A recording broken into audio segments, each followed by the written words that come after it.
Oui, donc voilà, donc oui, aux États-Unis, ça a commencé aux États-Unis. Ah oui, ça a été lancé par... On récupère toujours ce qui se passe aux Voilà, États-Unis. oui, pas les bonnes choses. Ce principe principe d'exécutif unitaire qui se met en place. Et évidemment, il y a un crack financier en cours oui. qui va favoriser l'instauration des monnaies numériques, oui. de l'euro numérique. Et puis vous avez eu récemment, au mois d'avril dernier, donc 2023 pour les archives, nous avons eu le lancement de l'Unicoin, c'est-à-dire cette volonté de mettre cette monnaie numérisée, universelle. Et en fait, c'est ce qui avait été annoncé par la revue The Economist en 1988 avec cette monnaie mondiale, soyez prêts pour les monnaies mondiales, à l'horizon 2018. Alors ils avaient prévu ça en 1988, mais il y a toujours un décalage. On est en 2023 dans la période de basculement. Il faut que les Français prennent conscience que la numérisation de tout sur un portefeuille numérique, c'est-à-dire carte d'identité, carte vitale, les assurances, carte permis de conduire, etc. On sera surveillé dans le moindre détail, on saura exactement ce qu'on achète. Et dans un de mes livres, le dernier, je parle en particulier, je ne fais que citer les propos du patron de la BRI, lui, le BRI, la Banque des règlements internationaux, et le patron de la Banque d'Angleterre, on lira la possibilité de contrôler ce qu'on dépense et de contrôler et d'inciter les gens à acheter tel produit, par exemple au supermarché, plutôt des carottes que des pommes de terre, parce que votre smartphone sera programmé de telle manière qu'il faut acheter que tel ou tel produit.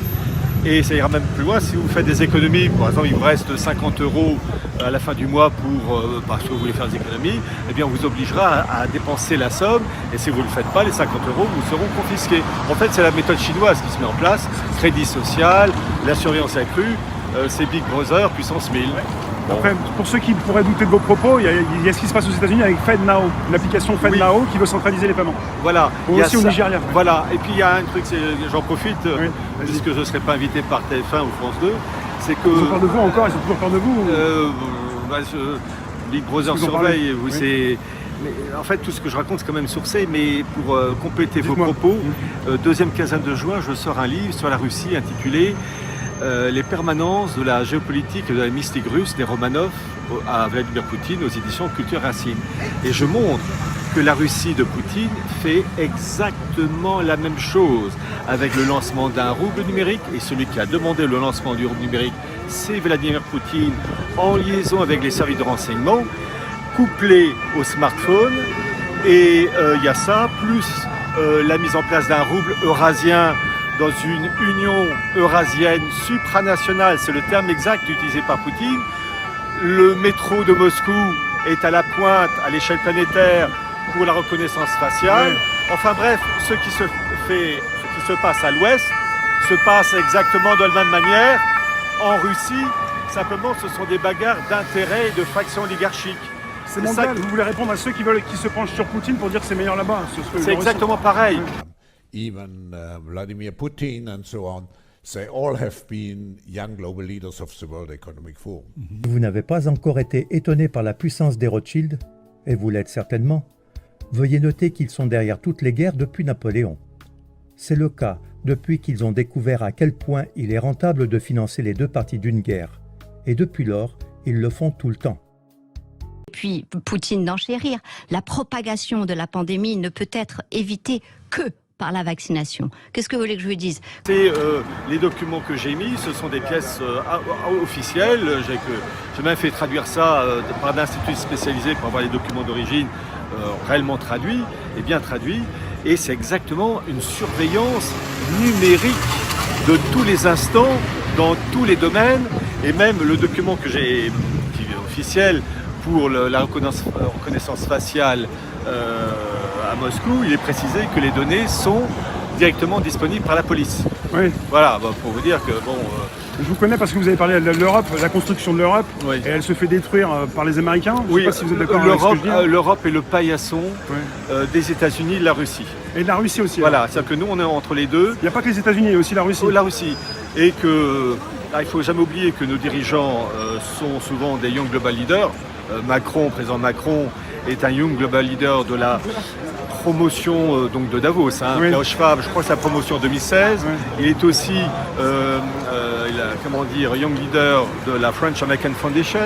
Il a travaillé aussi, il a présidé la promo 2017 de la Franchine, la Fondation Franchine. Bon. And I have to say, when I mention now names like Mrs. Merkel, they all have been young global leaders of the World Economic Forum. Mm-hmm. But what we are very proud of now is the young generation, like Prime Minister Trudeau, President of Argentina, and so on, that we penetrate the cabinets. So yesterday I was at a reception for Prime Minister Trudeau, and I know that half of this cabinet, or even more half of this cabinet, are actually young global leaders of the World Economic Forum. Sorry, that's true in Argentina as well. It's true in Argentina, and it's true in France now. Mm-hmm. I'm with the president, who is a young global leader. Bon, mais c'est pareil. Vous savez, dans mon livre Des origines du mondialisme à la grande réinitialisation, j'ai présenté le document de Davos qui avait recruté en 1992 déjà, Nicolas Sarkozy, Angela Merkel qui venait de sa RDA, mal dégrossie. Il y avait aussi Barroso qui allait devenir président de la Commission européenne. Vous aviez aussi Gordon Brown et Tony Blair, c'est-à-dire les genoux. Et dans le cas de la France pour Nicolas Sarkozy, 1992, donc sélectionné. L'ironie, c'est de voir en 2007, lorsqu'il y a eu les élections présidentielles, les gens dits de droite mais avec des guillemets, oui, qui ont voté pour Sarkozy parce que c'était le moins pire. Alors en fait, ils avaient voté pour l'homme sélectionné par le système de Davos. Oui, c'est pas le moins pur, c'est leur choix quand même. C'est-à-dire qu'en fait, le moins pire, ils ont choisi. Moi, je ne vais pas voter évidemment, parce qu'on ne vote pas pour un système qui est dictatorial. Il n'y a plus de droite ni de gauche maintenant, même si on a toujours des étiquettes. Oui, en fait, ce sont des factions d'ordre financé, avec des rivalités internes. Et la France, mais l'Espagne, l'Italie, etc. sont des pays, l'Allemagne, il ne faut jamais oublier. J'ai montré que les textes clés, la Constitution européenne sont tous allemands, oui. Par exemple, la coopération transfrontalière. Oui. Mais le peuple allemand est une victime aussi, comme le peuple italien, comme le peuple français. Oui, on est tous dans la galère. Comment vous faites pour garder l'énergie à la pêche, par exemple, en sachant tout ça, en étant même vous-même assez visible, assez connu? Je suis d'une nature stoïque, mais bon. Parce que là, vous pouvez faire peur à pas mal de personnes ici, on est en direct, mais oui. Où est-ce qu'on va aller? Il y en a qui veulent fuir ou partir. En fait, le système. C'est toujours l'Europe qui prend, quoi. Oui, il faut se battre sur le terrain, on est dos au mur, et il faut se battre, et c'est là on voit les gens qui sont prêts à lutter, et s'il faut crever, on crèvera, mais debout. Yeah. What is it good for? Absolutely nothing. Yeah. What is it good for? Absolutely nothing. Say it again, y'all. Look out. What is it good for? Absolutely nothing. Listen to me. I despise. 'Cause it means destruction of innocent lives. War means tears. 10,000s of mothers die when their sons go off to fight and lose their lives. I said war. Good God, y'all. What is it good for? Absolutely. Let's get sad again. War. Lord. What is it good for? Absolutely nothing. Listen to me. War. It ain't nothing but a heartbreak. War. Friend only to the undertaker. War is an enemy to all mankind. The thought of war blows my mind. War has caused unrest within the younger generation. Induction, then destruction. Who wants to die? War. Good God, y'all. What is it good for? Absolutely nothing. Said. War. Yeah. What is it good for? Absolutely nothing. Listen to me. War. It ain't nothing but a heartbreaker. War. It's got one friend, that's the undertaker. War has shattered many a young man's dreams. Made him disabled, Billy and me. Life is much too short and precious to spend fighting wars each day.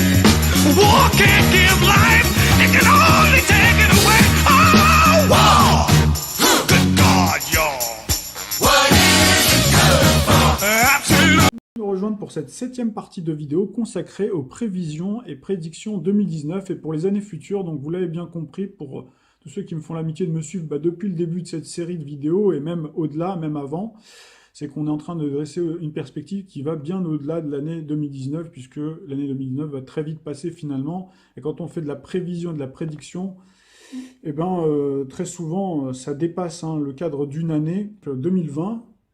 Donc 15 mars, j'ai pris cette date-là oui, pour que ça fasse une conjonction avec le Soleil, qu'on retrouve finalement la conjonction Soleil. Et là, on retrouve carrément Lune noire. Et en plus en Poisson. Donc Poisson, donc ça veut dire que la puissance est augmentée. La puissance de Neptune est augmentée. Donc je vous dis pas que ça va être à cette date-là, et j'espère, Dieu merci, qu'on n'en aura pas, mais disons que voilà, on a quand même cette date qui est quand même... En ce moment, on est avec le cycle Saturne-Pluton en Capricorne, on va avoir une conjonction parfaite autour du 13 janvier, et vous voyez, quelques temps plus tard, donc là on a bien Pluton qui est quand même assez loin, qui n'est pas encore en train de transiter le Verseau, c'est-à-dire le signe d'après. Donc là, déjà, on peut dire que ça peut être quand même relativement rassurant, si vous voulez, d'une certaine manière. Par contre, on retrouve quand même une sacrée conjonction Saturne-Pluton, voilà. Et on a, vous voyez, ce mauvais aspect à Uranus, notamment. Mauvais aspect à Uranus. Et on a aussi Mars, j'ai cette conjonction Mars, Jupiter, Uranus, Saturne. On peut retrouver aussi d'autres possibilités de dates dangereuses, on va dire. Avant de regarder d'autres dates, on fait un petit crochet aussi par un article que j'avais publié le 20 octobre 2014. C'était à l'époque, on a vu la psychose d'Ebola, et j'avais fait toute une recherche sur le cycle Saturne-Neptune, fatalité ou réalité, et c'est là où je me suis en fait rendu compte qu'il y avait un cycle, en fait, le cycle Saturne-Neptune, qui était plutôt mortifère. Et donc à cette époque-là, j'avais gardé ça juste pour les abonnés du blog. Puis ensuite, j'en avais rediscuté. J'en avais parlé dans la partie santé, donc en 2018, sur mes prévisions et prédictions 2018. Donc j'avais dit attention à un problème de santé majeur dans les années 2024-2026, notamment avec le retour du cycle Saturne-Neptune en conjonction en Poisson. Donc là, j'avais mis je vois un risque de pandémie ou d'attaque chimique militaire dévastatrice. Parce que vous savez qu'aujourd'hui, il y a beaucoup aussi les attaques chimiques. D'ailleurs, les Américains ont beaucoup utilisé le chimique dans les années au Vietnam, en Afghanistan, etc. Ils n'ont pas arrêté. C'est d'ailleurs, ils ont encore des dommages collatéraux avec des bébés, les pauvres qui naissent difformes, etc., à cause encore des ravages de la guerre, pour vous dire. Donc là, je me suis mis sur la carte du ciel de cette année 2024, donc j'ai pris 15 mars aussi, voilà, avec conjonction Soleil-Neptune, et on a donc bien Saturne-Neptune, qui sont dans le même signe, donc attention à cette époque-là, d'autant qu'on aura Pluton qui aura amorcé son transit en Verseau. Donc là, on retrouve déjà les deux comme ça fait pas bon ménage. Et puis on retrouve également Uranus, comme en 1939. Uranus qui est à peu près d'ailleurs au degré, pas très éloigné d'ailleurs de celui qu'on a vu en 1939. Nous sommes en guerre sanitaire certes. Nous ne luttons ni contre une armée, ni contre une autre nation. Mais l'ennemi est là, invisible, insaisissable, qui progresse. Et cela requiert notre mobilisation générale. Nous sommes en guerre. Toute l'action du gouvernement et du Parlement doit être désormais tournée vers le combat contre l'épidémie. De jour comme de nuit, rien ne doit nous en divertir. C'est pourquoi j'ai décidé que toutes les réformes en cours seraient suspendues, à commencer par la réforme des retraites. Ensuite, vous avez dit qu'on était en guerre. Non, non, non, vous êtes en guerre. Votre gouvernement est en guerre. Nous, on n'est pas en guerre. Nous, on se fait tirer dessus quand on va voir des concerts. Il y a des gens ici qui ont des kalachnikovs sur eux, des armes. Il y a des gens ici qui veulent tuer des musulmans. Personne. Vous êtes en guerre. Vos décisions à l'international sont en guerre. Pas nous. Nous, on n'est pas en guerre. Moi, je suis pas en guerre contre les musulmans. Lesquels ? Je sais pas, on peut reparler de la Syrie, on peut parler de ce que vous êtes en train de faire, ce que vous avez fait avant en Libye, etc. Une décennie de chaos. Entre 2011 et 2021, la Libye s'est enfoncée dans une crise multidimensionnelle sans précédent. Sur le plan politique, tout d'abord, après la chute de Mouammar Kadhafi au pouvoir depuis plus de 40 ans, de nombreuses milices font la loi. Alors, on a vu au cours de l'histoire quand même plusieurs attaques, entre guillemets, ou du moins plusieurs défiance à l'égard du dollar, et on se rappelle notamment de Kadhafi qui avait proposé que le pétrole ne soit plus seulement payable en dollars. Exact. Alors Kadhafi, là, lui, il avait carrément fait d'une pierre deux coups. Donc, il remet en cause effectivement le statut de dollar qui n'est qu'une monnaie de singe. Mais il envisage également, pour les pays d'Afrique subsaharienne, de remplacer le franc CFA par une nouvelle unité qui serait adossée. Tiens, bizarre, j'ai déjà entendu ça quelque part. Ah oui, alors il y en avait deux qui voulaient faire disparaître le personnage. Les États-Unis, parce que contester le dollar, c'est la dernière chose qu'on peut faire. On peut même, comme la Corée du Nord, tirer des missiles ou faire des essais nucléaires souterrains. Il ne se passe pas grand-chose. Mais par contre, si vous contestez le rôle du dollar, là, je peux vous dire qu'il vous arrive vraiment des bricoles.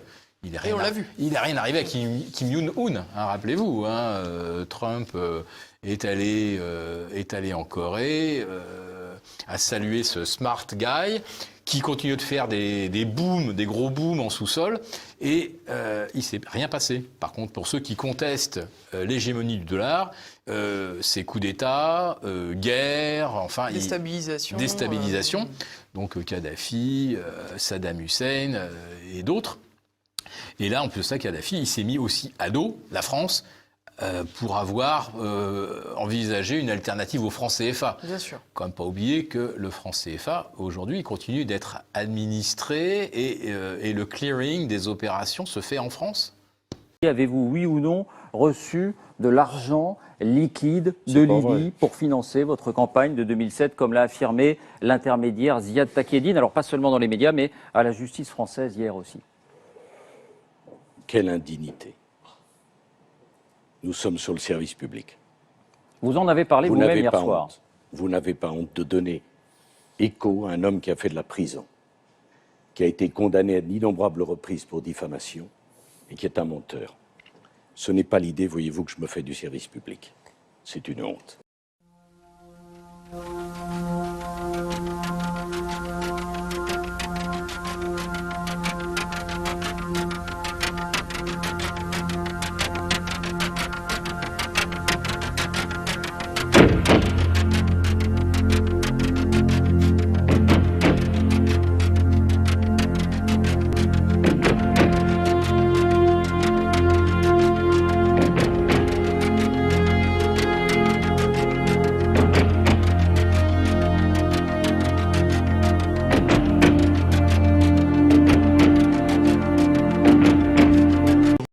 Quelques images de ce discours très remarqué à la tribune des Nations Unies tout à l'heure. الدواء مجاني.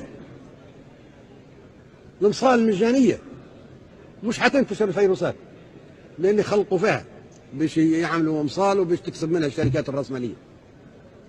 هذه معالجه خطا. اعلنوا الادويه لا تباع مجانيه. واذا كانت حتى فيروسات حقيقيه يجب لا الامصال لا نبيع الامصال، يجب نعطيها بلاش. العالم يبذل جهد ويصنع هذه الامصال لينقذ نفسه. Nous sommes en guerre. Le Covid-19. Nous sommes en guerre. Estimons que le Covid-19 peut désormais être qualifié de pandémie. Le directeur général de l'OMS a en outre souligné que la réalité montrait que le virus pouvait être supprimé et contrôlé si les pays détectaient, testaient, traitaient, isolaient, traçaient et mobilisaient leur population dans la riposte. C'est la première fois que l'on voit une telle propagation du coronavirus. Là, c'est la guerre. Et on laisse au chef. Et là, le chef de guerre pilotera les opérations, mais c'est pas à lui de décider si on est en guerre. Mais qu'en est-il de l'urgence? Et pareil pour l'urgence. Quand je dis, quand l'exécutif déclare la guerre, quand il déclare l'urgence, c'est la guerre. C'est la même chose. Dans l'urgence, on obéit. L'urgence sanitaire, c'est pas à l'exécutif de déclarer l'urgence sanitaire, jamais de la vie. Et l'OMS est pourri jusqu'à la moelle. L'OMS, qui s'appelle Organisation mondiale de la santé, c'est comme la Banque de France qui s'appelle la Banque de France, on dirait que c'est public. La Réserve fédérale américaine, on dirait que c'est public. La Banque d'Angleterre, on dirait que c'est public. Tout ça, c'est privé. On se fait gruger par le mot. Ben, l'OMS, on se fait gruger par le mot. L'OMS, c'est pas public du tout. Bill Gates et ses différentes fondations, donc directement et indirectement, Bill Gates contrôle l'OMS. Donc c'est un outil privé. Donc c'est un outil de domination. Je n'ai aucun respect pour l'OMS. Rien. Je suis très méfiant, comme par rapport à tous les pouvoirs. Mais là, il y a un pouvoir privé qui se prétend public. L'OMS est en train de prendre le contrôle de la politique de la planète. Parce que là, il y a une bascule totalitaire. Sur les questions de santé. Et ça va se faire par l'OMS. Hein. Donc, l'urgence sanitaire, il faut que vous ayez tous vos warnings allumés. Quand vous avez les exécutifs qui déclarent l'urgence, vous devriez refuser par principe, en disant non, c'est pas à vous de décider. Attendez, on va réfléchir, on va vérifier ce que vous dites. Alors vous venez d'entendre à l'instant Étienne Chouard, donc s'est exprimé concernant l'OMS, qui émet certaines critiques, qui émet une certaine méfiance et même une certaine défiance vis-à-vis de l'Organisation mondiale de la santé, et on ne peut pas le blâmer pour ça. L'OMS qui a été créée le 7 avril 1948 sous un soleil dans le signe du Bélier. Les passionnés d'astrologie le savent, le Bélier est gouverné par Mars, qui est étroitement associé dans la mythologie grecque à Arès, le dieu de la guerre. On retrouvait Mars dans le signe du Lion, aux côtés de ce tandem infernal qui n'est autre que Saturne-Pluton, cette conjonction Saturne-Pluton, donc, qui était dans le signe du Capricorne au moment de la crise Covid. Donc Saturne et Pluton aux côtés également de Mars, puisque nous avions également Mars dans le signe du Capricorne qui est le signe de l'ordre, qui est le signe qui est associé au domaine militaire, mais qui est également associé au domaine sanitaire, puisque le Capricorne, c'est le signe de l'épuration et également de la recherche. Donc ça, on en a déjà parlé à plusieurs reprises dans différentes capsules. Donc on retrouvait Saturne, Pluton, également Mars, également Jupiter aux côtés du Capricorne.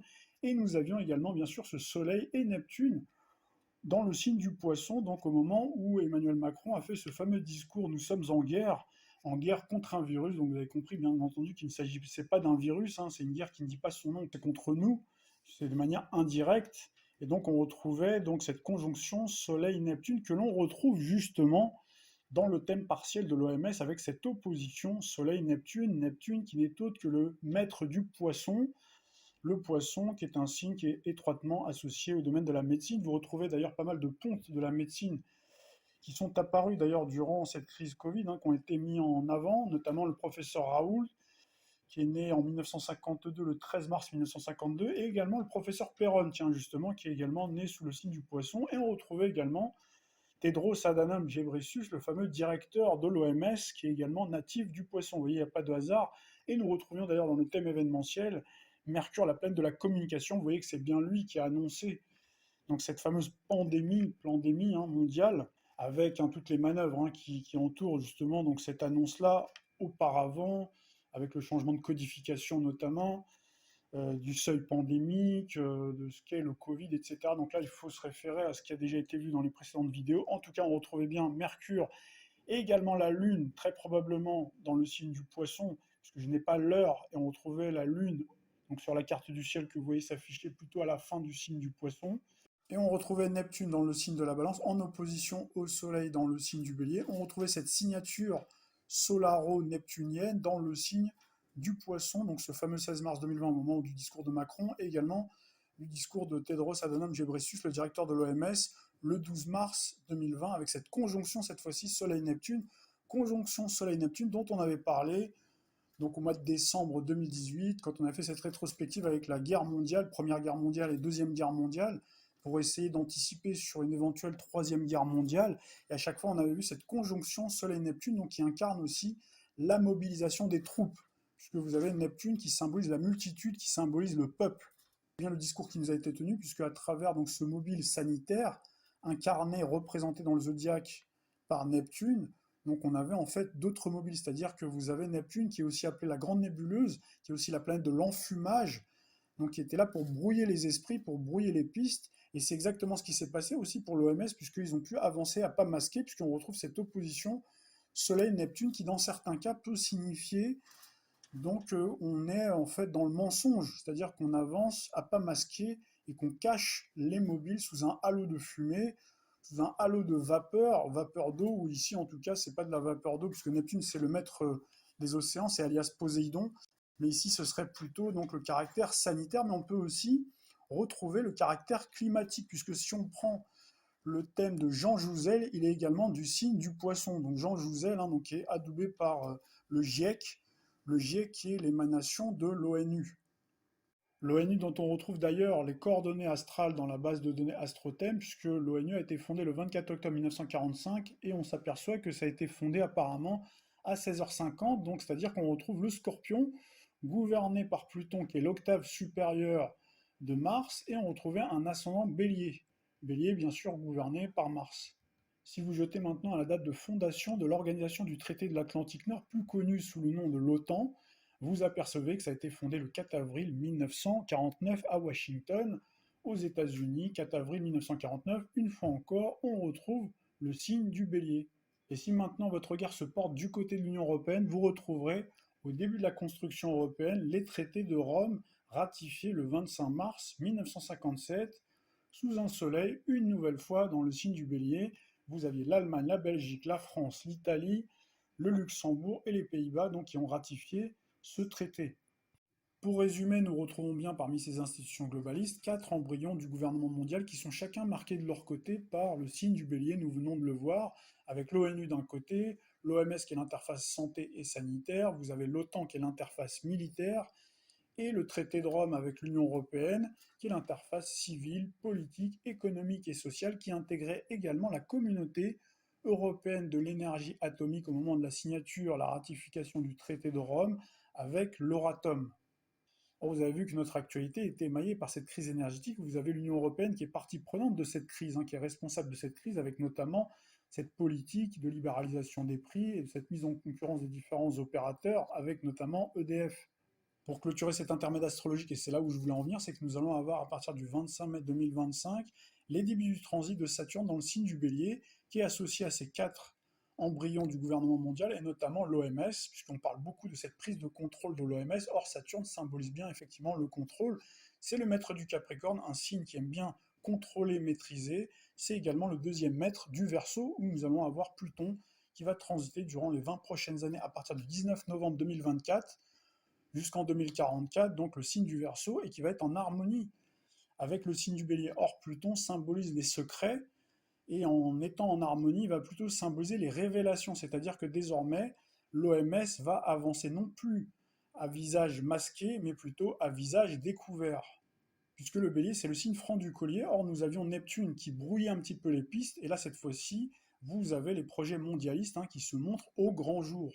Quand on parle de grand jour, on parle plutôt de signes de feu, notamment le signe du Lion. On retrouve ce trio Mars, Saturne, Pluton, donc avec le caractère belliciste, et nous avons bien sûr le Bélier, ainsi que Jupiter dans le signe du Sagittaire. Donc le Sagittaire, c'est un signe dédié au mondialisme, notamment aux relations internationales, et le correspondant, c'est bien sûr le Gémeaux, le signe de la communication, mais surtout le signe de la mobilité. Et donc là, on retrouve bien effectivement, quand on parle de mobilité, les passeports. Vous avez eu justement l'annonce conjointe de l'OMS et l'Union européenne le 5 juin dernier, sous un soleil en Gémeaux, de cette réactivation des fameux passes sanitaires qui vont également devenir des passes carbone. Dans la foulée de ce 25 mai 2025, vous aurez à partir du 9 et 10 juin 2025 les débuts du transit de Jupiter dans le signe du Cancer, qui n'est autre que le signe associé aux États-nations. Et donc ça veut dire qu'on aura cette prise de contrôle de façon beaucoup plus radicale de la part de tous ces organismes-là, et notamment de l'OMS, concernant notamment la politique sanitaire.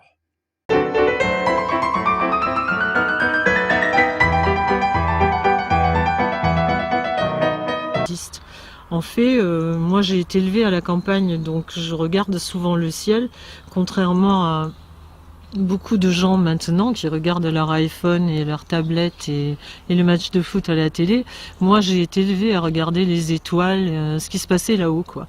Et donc ça fait un bon moment que je me disais que ce qui se passait n'était pas normal, que ce qu'on voyait dans le ciel, c'était pas le ciel d'avant, qu'il n'y a plus d'orages comme on les connaissait avant, où on comptait entre le tonnerre et l'éclair pour savoir si l'orage se rapprochait ou si l'orage s'éloignait. Ça n'existe plus. En tout cas, dans la région parisienne, on a de temps en temps 2 coups de tonnerre, mais jamais des orages vraiment.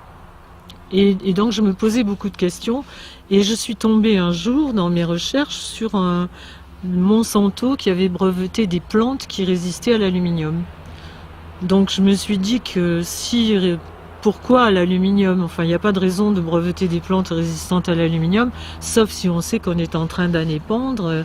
Et donc ça corroborait ce que je voyais dans plein d'écrits, à savoir que les gens qui faisaient analyser leurs terres dans plein de pays du monde trouvaient des taux d'aluminium absolument gigantesques, c'est-à-dire 63 000 fois plus élevés dans certains endroits, soi-disant purs de la planète, que la dose normale et admise par les normes de sécurité. Aussi du dibromure d'éthylène, et puis il y a tout ce qu'on veut, c'est-à-dire qu'ils peuvent épandre un vaccin, ils l'ont fait en Nouvelle-Zélande par pulvérisation, si les gens ne sont pas d'accord.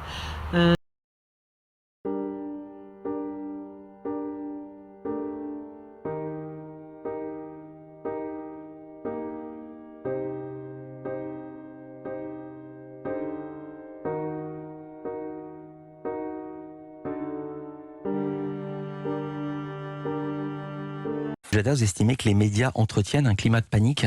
Oui. J'estime que les médias, globalement, entretiennent un climat de peur. La peur fait vendre, la peur est l'allié du commerce. Les émotions font vendre, et la peur est l'émotion la plus immédiatement perceptible, celle qui suscite le plus de réactions. Pas seulement les médias d'ailleurs, mais une partie de la classe politique, une partie aussi des scientifiques et des médecins. Les scientifiques ? Pour des raisons différentes. Les scientifiques et les médecins ont intérêt à annoncer le pire pour se couvrir et pour qu'il n'y ait que des bonnes surprises. C'est addictif, le fait de vouloir aller dans les médias. Et donc en fait, vous faites exprès de passer un message grave et négatif parce que vous voulez qu'on continue, vous voulez continuer à vous inviter.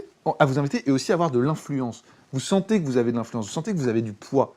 Et je pense, et c'est intéressant parce que c'est pas que sur la crise Covid qui va se terminer, mais il y aura d'autres cas où en fait des commentateurs, juste pour exister, on va envoyer un message grave et négatif parce que c'est comme ça qu'ils impactent. On impacte tellement plus avec quelque chose de négatif et de grave, et ils s'impactent eux-mêmes. On se rappelle Emmanuel Macron qui utilisait le mot de guerre. Ça, c'était en mars 2020. Ça lui a été reproché à l'époque. On disait il y a un ton un peu trop théâtre, un peu trop grandiloquent. Paradoxalement, la mesure de guerre, au fond, la mesure d'exception, est-ce que c'est pas aujourd'hui qu'elle est la plus forte? Aujourd'hui, il y a une guerre, et cette guerre, elle est contre les antivax. Et je le dis clairement, ce sont des gens qui n'ont aucun scrupule, qui utilisent les pires méthodes et qui font extrêmement mal dans le monde entier. Et les Américains s'en rendent compte. Et c'est notre vrai ennemi collectif. Ce n'est plus le virus, parce que le virus, on peut le combattre.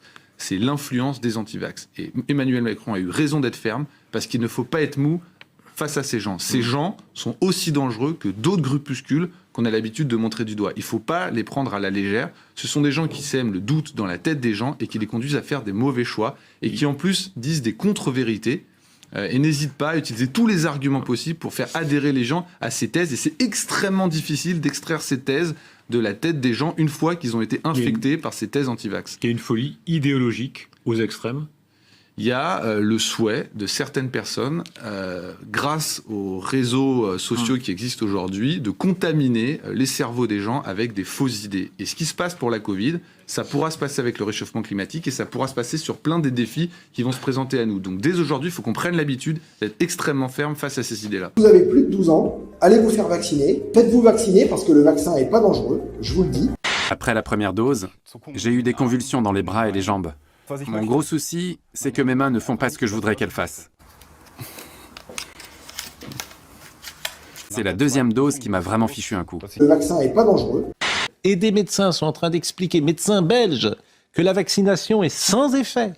Aujourd'hui, rien ne justifiait de vacciner, ou en tout cas de contraindre les soignants.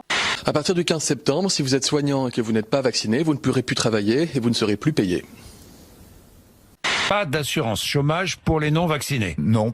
Qu'allez-vous faire d'eux? On les mettra en dehors de l'entreprise, quitte à suspendre les salaires. Vous voulez pas vous vacciner, mais on vous rend la vie de plus en plus difficile. Je suis pour rendre la vie invivable aux non-vaccinés. C'est-à-dire, si vous n'avez pas un schéma de vaccination complet, on vous retire de certaines activités sociales. Je fais tout pour en faire des parias de la société. Il faut être plus sévère avec les non-vaccinés, encore une fois. Je pense qu'il faut sortir la boîte à claques. Eh ben, vous ne bénéficiez pas des mêmes droits que les autres citoyens.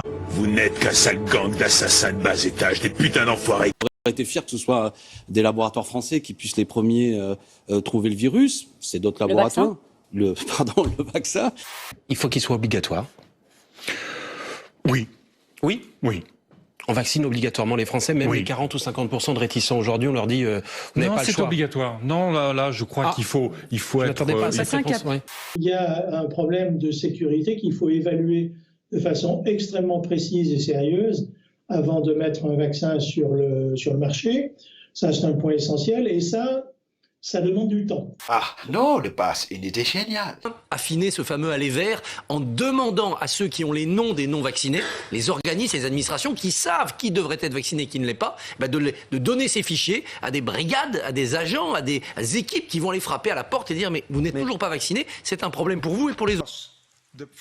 Est-ce que des tests sur l'arrêt de la transmission du Covid ont été réalisés sur le vaccin Pfizer avant sa mise sur le marché ? Si ce n'est pas le cas, merci de le dire clairement. Si c'est le cas, êtes-vous prêt à partager les données avec ce comité ? Je veux vraiment une réponse directe, oui ou non. Merci. Au sujet de la question de savoir si nous savions ou non si le vaccin arrêtait la transmission lors de sa mise sur le marché, la réponse est non. Soignante qu'on entend dans ce sujet qui dit « En fait, la vaccination, ça me protège moi, mais finalement, ça n'empêche pas de transmettre le virus, donc je vois pas pourquoi je me vaccinerai, c'est un choix personnel. » Sauf que ça, en fait, c'est faux d'un point de vue médical. Tout le monde peut vérifier dans les études de phase 3 de Pfizer et Moderna que la seule chose qu'ils ont jamais étudiée, c'est si le vaccin protège d'avoir un test positif. C'est tout. Ils n'ont jamais étudié si le vaccin empêchait de devenir malade ou si le vaccin empêchait de mourir. Et d'ailleurs, surtout pas parce que dans l'étude de Pfizer, il y a plus de morts dans le groupe des vaccinés que dans le groupe des non-vaccinés. Donc, la seule chose qu'ils ont regardé, c'est s'il y avait des tests positifs chez les vaccinés et chez les non-vaccinés. Il y a une employée qui a avoué que chez Pfizer, dans un laboratoire, ils avaient incité les vaccinés à ne jamais se tester. Quand on est vacciné, pas de test, pas de Covid, puis pas de Covid, pas de Covid. Heureusement que nous avions Gabriel Attal pour maintenir ce système de terreur. Quand vous faites le choix en responsabilité de ne pas vous faire vacciner, alors qu'il est établi que le vaccin, il est efficace et qu'il est sûr, et qu'il y a un risque de reprise épidémique, ça implique que vous n'accédiez pas à un grand nombre de lieux. Donc obligation vaccinale déguisée, vous assumez également ces mots. C'est ça que j'ai dit que c'est une forme d'obligation. Nous j'ai besoin de ce passe sanitaire, faut absolument que j'aille à Rony 2. Et qu'est-ce qu'il y a de si urgent sans indiscrétion ? Faut que je récupère mes culottes, mais le pressing il est dans le centre commercial. Il fallait y penser avant, monsieur, faut se tenir informé. J'ai plus de slip, moi, ça fait 2 mois que je me promène le cul à l'air avec votre putain de saloperie de passe sanitaire. Désolé, mais y'a que comme ça qu'on retrouvera la vie d'avant, monsieur. Mais t'es qui pour m'interdire d'aller à Rony 2 ? La République, monsieur, calmez-vous. J'emmerde ta République. PCR positif. On est en guerre. Je veux pas de tes dents, je veux pas de tes dents, je veux pas de tes dents, je veux pas de tes dents, je veux pas de tes dents. De ne pas vous faire vacciner. Alors qu'il est établi que le vaccin est efficace, qu'il est sûr. Balance le Navo. Sur ce pass sanitaire, il y a beaucoup de choses qui sont racontées, des intox, même des fantasmes. Écoutez cet internaute. Toutes ces personnes qui n'auront pas ce fameux sésame seront ainsi privées de maisons de retraite, d'hôpitaux, de cabinets médicaux, de restaurants, de concerts, de stades, de magasins, d'entreprises, de transports publics, et même votre propre lieu de travail sera concerné. Le voulez-vous vraiment ? Le voulez-vous vraiment ? Maintenant, Marion, toi, tu t'es intéressé à ce qui est vraiment le pass sanitaire, et on va voir que c'est quand même assez loin de ce que nous raconte cet internaute. D'après le président de la République, il n'est pas question de le demander pour aller au restaurant ou à un mariage. Bon, on le voit, il faut quand même se méfier de ce qu'on raconte sur le pass sanitaire sur les réseaux sociaux. Là, c'était quand même bien loin de ce que nous avait raconté cet internaute. Dès le 21 juillet, le pass sanitaire sera étendu aux lieux de loisirs et de culture. Concrètement, pour tous nos compatriotes de plus de 12 ans, il faudra, pour accéder à un spectacle, un parc d'attractions, un concert ou un festival, avoir été vacciné ou présenter un test négatif récent. Moi, je suis vacciné, je veux bien qu'il y ait un pass, ça me paraît normal. Vous voulez pas être vacciné, pas de problème. Vous avez le droit de ne pas être vacciné, mais vous n'allez pas avoir le droit de contaminer les autres. Donc oui, bien sûr, il y a des choses que vous n'aurez pas le droit de faire.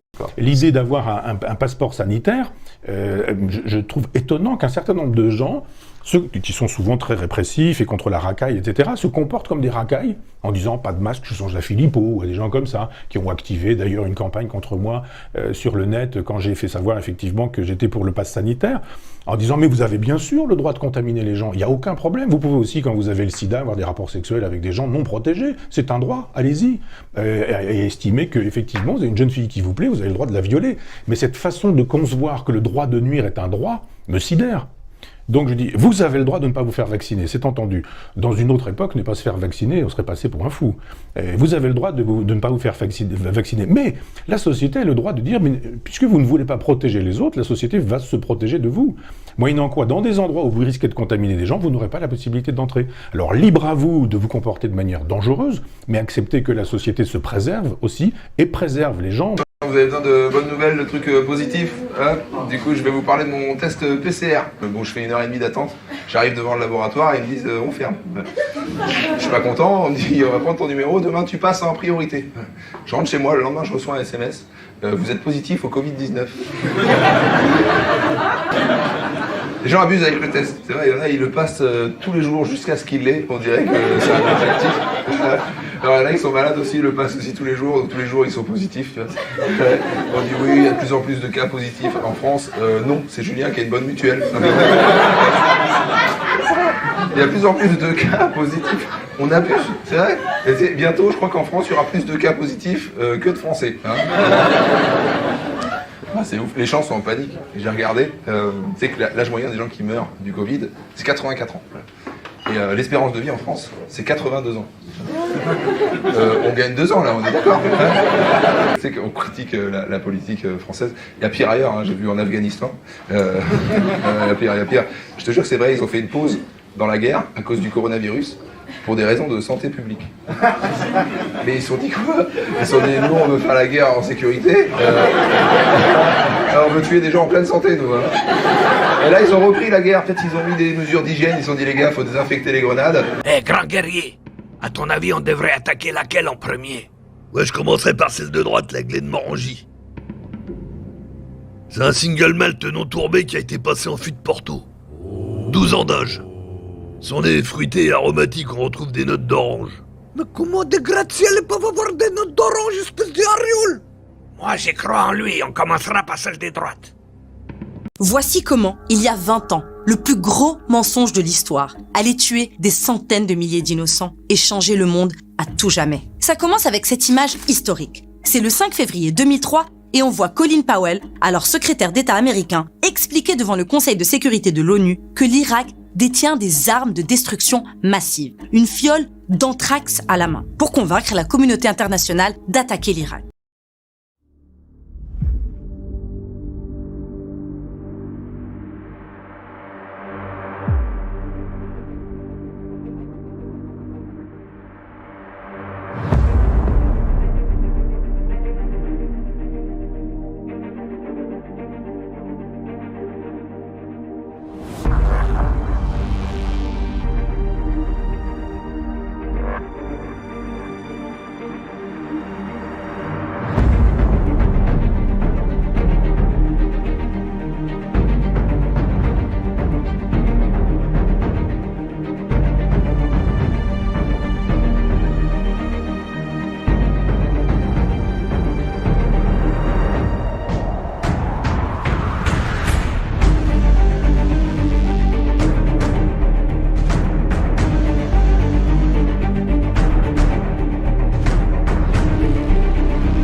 Les laboratoires pharmaceutiques auraient un complot mondial. Dans ces cas-là, à qui profite le crime? Vous pensez vraiment que Pfizer, en France, a suffisamment d'influence? Il y a des négociations secrètes à l'heure actuelle entre la commission et les labos. Totalement. Ah bah d'accord. Je pense que ces boîtes-là... prouvez-le alors. Son nom est Jordan Walker. Il est juste à 2 échelons du PDG de Pfizer. Le voici. Vous savez comment le virus continue de muter? Eh bien, une des choses que nous explorons, c'est pourquoi nous ne faisons pas muter nous-mêmes afin de nous concentrer dessus pour pouvoir développer de nouveaux vaccins. Qui profitent, on a l'impression qu'ils ont absolument besoin de vendre leur putain de vaccin. Comme vous pouvez l'imaginer, personne ne veut qu'une compagnie pharmaceutique fasse muter ces putains de virus. Pfizer pense à faire muter le Covid. Non mais sauf que moi je regarde la science. Moi j'ai mes 2 doses donc... Je suis allée me tester et là, positif. Et j'ai suivi le protocole. Tout le monde a un recul et très critique envers évidemment ce qui a été fait. Bien sûr. Ah bon? Oh bon? Nous n'avons jamais collaboré de près ou de loin avec les gentils salariés des groupes pharmaceutiques. Ah bon? 3 mots, partage, générosité, espoir. 9 lettres. Enculage. Et tout ça, c'est grâce à vous. Vous êtes directeur de projet Data Intelligence, vous avez travaillé pour l'INSEE. Les grands thèmes du Covid, vous les abordez. Première question, y a-t-il eu hécatombe? La réponse est non. En revanche, vous dites qu'il y a des signes d'une mortalité post-vaccinale. Oui. Bon, Est-ce que ce sont les effets secondaires massifs des vaccins? Quand vous posez cette question, vous êtes complotiste? Complotiste. Complotiste. Complotiste. Monsieur Berkoff, Qu'est-ce vous avez... qu'il est complotiste?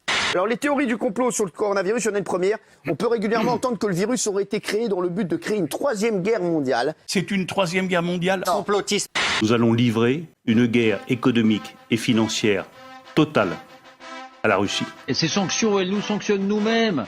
Les sanctions économiques et financières sont même d'une efficacité redoutable. T'es un bon, toi. Et donc? Non, t'es un bon. Les prix ont gonflé, les prix ont explosé, et puis les Russes, bah... Plus 0,3% de croissance en Russie. On n'est pas qu'un gagnant. Nous allons donc provoquer l'effondrement de l'économie russe. Parce que c'est notre projet! Je suis inquiet, pessimiste. Emmanuel Macron, inquiet et pessimiste. Emmanuel Macron se dit pessimiste et inquiet. Inquiet et pessimiste. Il était inquiet, qu'il était pessimiste. Inquiet et pessimiste. Mais il a aussi fait une déclaration à la presse étrangère. Avec le président. Avec Vladimir Poutine, vous avez vu la possibilité d'espoir. C'est possible de répondre en anglais, s'il vous plaît, s'il vous plaît. If you want. Et on sait ce qu'il va répondre. Pessimiste en anglais se dit pessimistique. You know, I'm definitely optimistic. Ah bah du coup on préfère quand il parle en anglais, non? Je suis, you know, I'm pessimiste, optimistic. Le chiffre d'affaires, Emmanuel. La France et l'Europe sont entrées dans une économie de guerre. Voilà la déclaration qu'Emmanuel Macron a faite lundi au salon de l'armement Euro-Satori. Une France en économie de guerre. Cette déclaration a été passée un peu inaperçue, mais pas pour vous, Emmanuel. Le président de la République qui a annoncé un ajustement des moyens de nos armées aux menaces sur fond, bien sûr, de guerre en Ukraine. Oui, effectivement. Et là, la première étape, c'est évidemment d'augmenter le budget des armées. Le président de la République a annoncé son intention de les réévaluer dans la loi de programmation militaire 2019-2025. Et donc, la défense va bénéficier de 3 milliards d'euros supplémentaires par an pour porter le budget en 2025 à 50 milliards. Songez que c'est quasiment 50% d'augmentation par rapport à 2018. Puis regardez cette image qui provoque forcément la stupéfaction. Un canular dont a été victime François Hollande. Canular réalisé par le duo d'humoristes russes Vovan et Lexus. François Hollande croit qu'il parle à l'ancien président ukrainien Petro Poroshenko. À un moment, il est question des accords de Minsk. Il y avait l'idée que c'était Poutine qui avait voulu gagner du temps. Non, c'est nous qui voulions gagner du temps pour permettre à l'Ukraine de se rétablir, de renforcer ses moyens militaires. Un moyen pour l'Ukraine de gagner du temps pour s'armer. Je ne sais pas si les gens réalisent exactement le caractère absolument stupéfiant de cette révélation.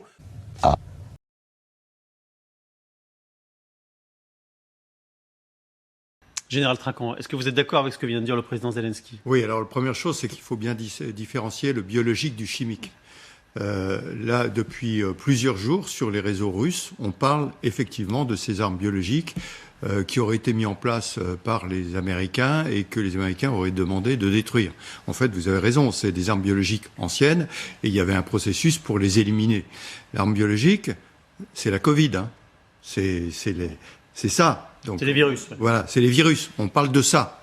En revanche, ce dont parle le président ukrainien, c'est la possibilité il associe biologique et chimique, parce que la vraie menace, c'est l'utilisation chimique. L'utilisation biologique est extrêmement compliquée, parce que comment se protéger? On voit bien ce qui s'est passé en Chine. Ça fait 2 ans qu'on est là-dedans et qu'on a quand même du mal à s'en tirer.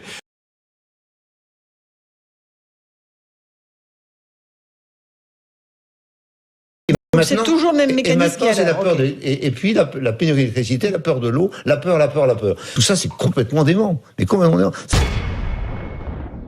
Mais je crois que ce qui est important à souligner, c'est la façon dont on organise dans l'esprit des gens, le fait qu'il y a un coupable, qui est jamais eux, et la peur.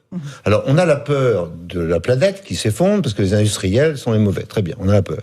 Ensuite, on a la peur de l'électricité, la pénurie d'électricité, ça va arriver, c'est à cause de vous parce que vous prenez 2 douches par jour, complètement idiot, une seule douche. Ensuite, on vous dit la peur de l'eau. J'ai vu une semaine, il n'y a pas d'eau.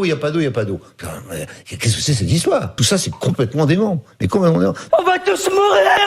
Et je crois que le gouvernement de la peur, c'est effectivement une façon dont l'écologie politique a voulu dire que la planète allait exploser et qu'il fallait décroître, mais il faut arrêter les frais. C'est-à-dire qu'il faut dire, la voiture thermique, je continue à parler de 30 secondes, la voiture thermique est importante pour un certain nombre d'individus, il faut la conserver. Je pense que le fait de dire à l'ensemble de la collectivité, la voiture électrique, c'est la solution pour tout le monde en Europe, c'est une stupidité. Et puis, il n'y a pas pénurie. C'est-à-dire qu'aujourd'hui, nous avons des raffineries, ces raffineries peuvent fonctionner, on a diminué par 2 les raffineries à cause des écolos. Très bien. On a fait ce qu'il fallait pour qu'on organise la pénurie. Ah ouais? Il y a des stocks qui existent, et donc il n'y a pas pénurie, il y a organisation à mettre en place, etc. Donc je crois qu'il faut arrêter de continuer à faire peur aux Français surtout, et n'importe quoi. Et si jamais aujourd'hui vous avez un litre d'essence ou un litre de gazole qui coûte cher, c'est essentiellement parce que l'État a pris plus d'argent. Il a raison. Mais bon, pourquoi pas? Bon, en tout cas, cas, une définition étrange de la liberté. Vous ne soutenez pas, par exemple, Non, moi je considère qu'il n'y a rien de liberticide dans l'obligation vaccinale en période de pandémie. Que quand des milliers de gens meurent, il n'y a rien de liberticide dans la suspension temporaire, la restriction temporaire des libertés. Le contraire est liberticide. C'est la loi du plus fort. C'est la loi du moins contaminé ou du moins contaminable qui l'emporte. Je trouve ça minable. Sauf qu'il faut une rationalité. Oui, là il n'y en a pas. Là il n'y en a pas. Parler de liberté quand en période de pandémie on refuse de se vacciner, ce n'est pas de la rationalité, c'est de la folie. Ça c'est votre avis, mais si, par exemple, aujourd'hui, des gens de 60 ans, avec Omicron, vous êtes à un pourcentage de non-vaccinés, par exemple, qui sont décédés, c'est 0%. Non, c'est 0%. Ceux qui sont morts sont en désaccord avec vous, Pascal. Ceux qui en sont morts sont en désaccord avec vous. Faudra leur poser la question, peut-être. Invitez-les sur le plateau. Les gens qui sont morts parce qu'ils ne se sont pas fait vacciner, invitez-les sur le plateau, demandez leur témoignage. Les gens qui sont morts parce qu'ils ne se sont pas fait vacciner, c'est pas convenable de répondre comme ça. Mais les gens qui sont morts parce qu'ils ont cru des prophètes qui leur ont dit qu'il n'était pas nécessaire de se vacciner ne sont pas d'accord avec vous. C'est tout. Ce n'est pas convenable de répondre comme ça. Je vous parle Ce n'est pas vrai, ça. Mais je vous parle de gens qui sont morts parce qu'ils se sont pas fait vacciner. Moi, je parle d'Omicron. Mais d'accord, très bien, parlez-moi d'Omicron, je m'en fous. Donc les non-vaccinés aujourd'hui de moins de 60 ans qui, comment dire, le risque de décès... Par le fait de ne pas vacciner les gens, c'est ça qui est fou. Pardonnez-moi, comment on peut appeler ça liberté, en fait? Où est la rationalité, là? Je ne suis pas obsédé par le fait... Mais si, vous parlez que de ça. Vous êtes... En fait, on ne peut pas terminer des phrases. Allez-y. Le risque... Pourquoi voulez-vous vacciner des gens qui n'ont pas de risque à mourir? Au pire, ça ne sert à rien. Donc si vous avez la réponse à cette question... Mais au pire, ça ne sert à rien. Oui. Il y a un bénéfice-risque, déjà, pardonnez-moi, qui existe. Quel est le risque? Quel est le risque? Quel est le risque? Blachier, il est venu, il vous a dit du vaccin. Quel est le risque du vaccin, Pascal? Il n'y en a pas. Quel est le risque du vaccin, s'il vous plaît? Il n'y en a pas. D'abord, il y a toujours un risque d'effet secondaire. On le traite régulièrement ici le vendredi avec des gens qui c'est infinitésimal, mais effectivement. C'est tout ce que je voulais vous entendre dire. Donc, quel est le risque? Donc ça, c'est un risque. La deuxième chose, c'est qu'effectivement, quand vous êtes vacciné parfois à la 2e, 3e dose, vous traversez une période de 10 jours où vous pouvez être extrêmement fatigué, que c'est compliqué. C'est moins grave que de mourir. Mais il n'y a pas, pour Omicron, vous dis-je, le risque, il est à c'est 0%. Il n'y a pas de mort du Covid aujourd'hui. D'Omicron, non. D'Omicron, c'est ce que nous disait hier, il est à 0%. En dessous de 60 ans. Je peux pas vous dire autre chose, c'est pas moi qui le dis, c'est les chiffres de l'adresse. Je vous parle pas de Delta. Je vous parle pas de Delta. Mais bon, on va fermer la parenthèse parce que c'est un sujet. Si grave de vacciner les gens? Écoutez, demandez-leur aux gens, avez-vous Delta ou Omicron, cher monsieur? C'est pour savoir si vous devez être vacciné. Non, mais ce sera bien. On peut échanger sans monter dans les tours. Oui, mais il faut pas. Enfin, pardon, mais Pascal, mais ne dites pas. On peut échanger sans monter dans les tours. Moi, je suis pas un anti. J'ai mes 3 doses. Ceci ne veut rien dire. Que vous ayez vos 3 doses. Ça montre tout simplement. J'ai pas dit que vous étiez anti-vax. J'ai pas dit que vous étiez anti-vax. Je dis que le scepticisme vaccinal en période de pandémie est irresponsable. Mais ce n'est pas du scepticisme. C'est du scepticisme vaccinal, ça n'est que ça. Ce que je viens de vous dire. Ah si. Non. C'est de dire là il y a des risques, là il y a ci, là il y a ça. Omicron on risque rien. C'est du scepticisme vaccinal. Je ne partage pas votre avis. J'entends bien. Mais ça me fait plaisir quand même que. Mais moi aussi.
On peut dire qu'on a une vision maintenant claire des effets secondaires du vaccin. En France, 190 000 effets secondaires. Moins de 65 000 effets secondaires qui ont été répertoriés. Et sur les 190 000 effets secondaires, 25% de graves. Et parmi eux, une écrasante majorité d'effets secondaires extrêmement bénins. Il y a des effets qui sont irrémédiables. Les formes graves sont très très rares. Il y a des gens qui sont morts. Le vaccin est sûr. Effectivement, on voit des gens qui sont amochés à vie. Et qu'on peut y aller en toute sécurité.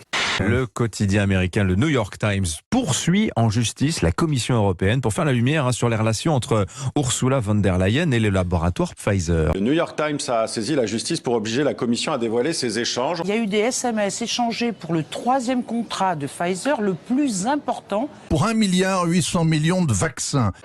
Une commande de 1,8 milliard de doses. 10 doses par personne. Pour plus de 35 milliards d'euros.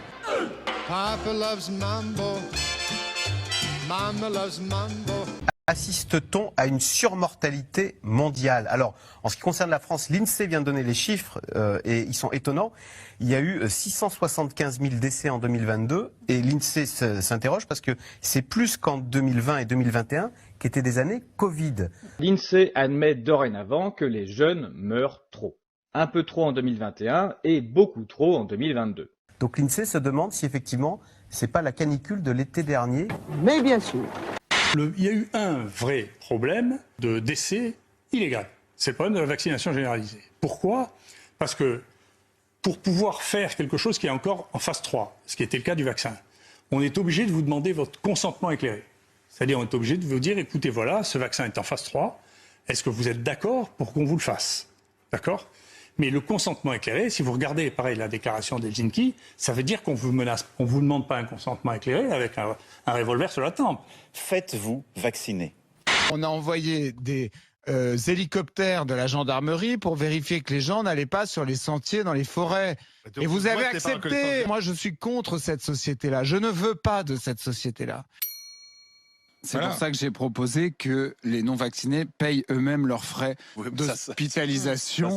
Lundi, le Sénat a voté une proposition de loi visant à expérimenter la reconnaissance faciale. Votant 343, exprimé 343, pour 226, contre 117, la proposition de loi est adoptée.